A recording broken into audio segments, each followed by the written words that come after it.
It's hard to breathe, but that's alright. Hush.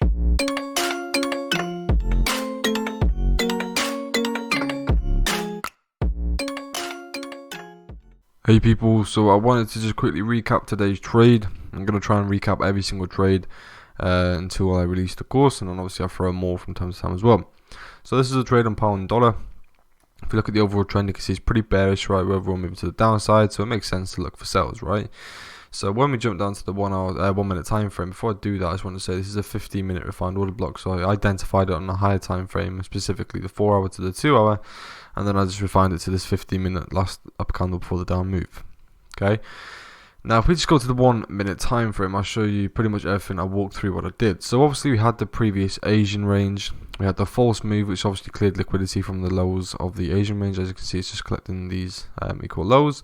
Then, as you can see, the New York session started to kick in. The London session, sorry, between those 6 till 12 hours.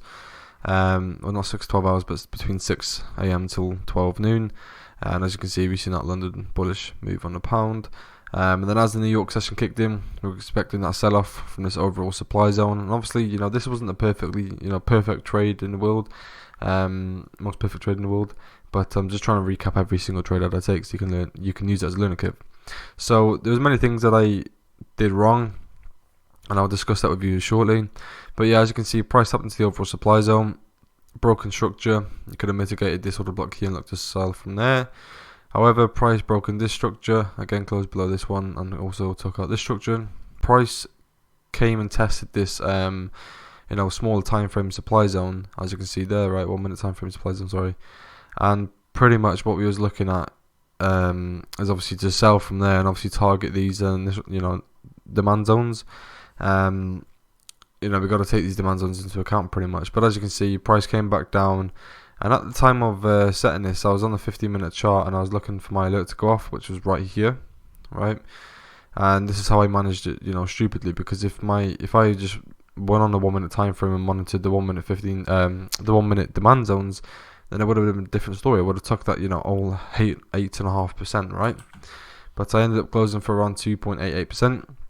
Again, it's not a loss, but I did definitely learn from it. But it can't always be on the charts. I can't always do everything right. But as you can see, price came back down, tapped into this demand zone. So if you were like sort of a hedge trader, you're like getting in and out positions on the opposite sides, then that would have been valid after this bullish candle, whatever. And that would have been a nice trade. As you can see, price broken structure and tapped into this 1 minute order block, right? So if you were looking for both buys and sells, then that's fine. You would have got in for a sell here, buy there, and you would have understood it, right? If I was on the charts, probably would have done the same. But I was I was inactive. I was away from the charts just for that little bit, and price came down to 8.5% before going back up to closing at 2.88%. So like I said, a bit annoyed, but end of the day, it is what it is, and it was my own fault for looking at the 15-minute times. We should have just looked at the 1 minute times and just started to monitor it a bit better. And then price came back up. Also to note as well, I took this trade a bit early. So that was a bad trade, really bad decision. Because as you can see, 12 o'clock kicked in, and price was starting to range here and came back down, and as you can see, reversed, right? So obviously, if price was coming down, New York reversal, we're looking for buys. Right, so it makes sense to buy from this demand zone as we close above this previous demand zone. So this is the only valid demand zone. So again, I traded New York reversals and I traded it wrong in that case. But I was respecting the higher time frame structure and the overall supply zone that I was tapping into anyways. As you can see, price came back in, tapped into this one here, but I missed this one.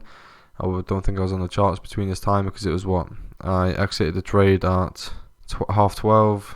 Which I probably just left it for a bit, and then 15 minutes later, price presents itself with another opportunity for a sell opportunity. Because remember, we're still within this supply zone, and we're still bearish until we take out the highs, right? And then as you can see, price came back up, but we've got to notice the difference between a liquidity sweep and breaking structure. Price cleared liquidity to the left before breaking structure to the downside, also creating, looking to mitigate this most recent order block. As you can see, price came up, and my entry was on the open. Tiny bit of drawdown, 1.5 pip of drawdown, 1.25 pips of drawdown, and the price, pretty much rallied off to my entry, where I was taking partials, because again it was a demand zone, 5.56%, but as I closed 0.5% before getting up that break even, I took around 2.78%. So pretty much what happened is I took partials here. I was looking to continue to hold, and then price just pretty much continued to come up and up and up, took us out of break even. But what I should have done is just monitored this high here, and obviously should have closed as price closed above this high, and then I obviously would have got a bit a bit of a bigger return there, so 3.5%, right? But all in all, it was a decent trade. You can just pause it and study this if you want to. It was a nice trade. I followed my plan, and the only thing I didn't do was take into account the New York session time. I keep forgetting the time, hence why I've got this thing at the minute to help me. But I forgot the time, and it was a silly mistake, and managed to trade incorrectly. So use it as a learning curve. But again, I still walked away with profit, and that's the best thing about smart money trade. Smart money trading in general. So yeah, 2.88%, 2.78%, in total 5.66%. Okay, so not a bad trade. Again, could be better. And yeah, that's pretty much it, guys. But thank you for watching. And like I said, I'm going to try and recap every single trade, and just try and get them out there. And I know obviously it isn't much. You understand the overall market structure of the market. I don't need to show you that.